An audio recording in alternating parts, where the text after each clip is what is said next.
Iran ও ইসরায়েলের মধ্যে বর্তমানে পাল্টাপাল্টি বড় ধরনের হামলার খবর পাওয়া যাচ্ছে।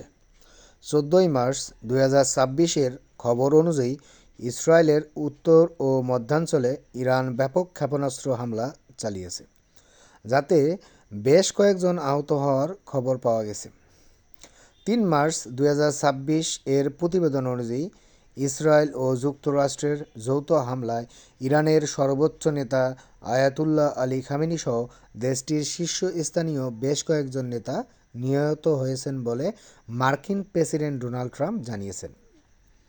মধ্যপ্রাচ্যের এই যুদ্ধে যুক্তরাষ্ট্র সরাসরি ইসরায়েলকে সমর্থন দিচ্ছে এবং এই অঞ্চলে ধীরে ধীরে তাদের সামরিক শক্তি বৃদ্ধি করছে। ইরানের হামলায় ইসরায়েলের পাশাপাশি বাহরাইনের মার্কিন স্থাপনা এবং আরব আমিরাতের বাণিজ্যিক স্থাপনাগুলো ক্ষতিগ্রস্ত হওয়ার তথ্য পাওয়া গেছে।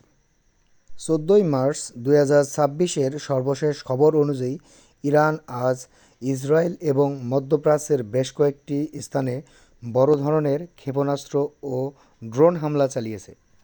১৪ই মার্চ ২০২৬-এর সর্বশেষ সামরিক রিপোর্ট অনুযায়ী ইরান আজ ইসরায়েল এবং তার মিত্র দেশগুলোর উপর বিশাল পরিসরে হামলা চালিয়েছে। ইরান আজ ইসরায়েলকে লক্ষ্য করে আনুমানিক ২০০ থেকে ২৫০টি ব্যালিস্টিক ও ক্রুজ ক্ষেপণাস্ত্র নিক্ষেপ করেছে। ক্ষেপণাস্ত্রের পাশাপাশি ১৫০ থেকে ২০০টি কামিকাজে ড্রোন ব্যবহার করা হয়েছে, যা ইসরায়েল ছাড়াও সংযুক্ত আরব আমিরাত ও ইরাকের মার্কিন ঘাঁটির দিকেও পাঠানো হয়েছিল।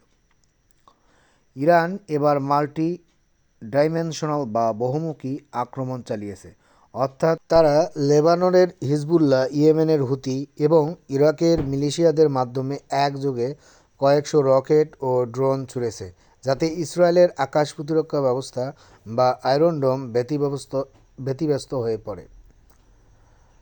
তেল আবিব, হাইফা এবং নেগেভ মরুভূমির সামরিক ঘাঁটিগুলোতে সবচেয়ে বেশি ক্ষেপণাস্ত্র ছোড়া হয়েছে।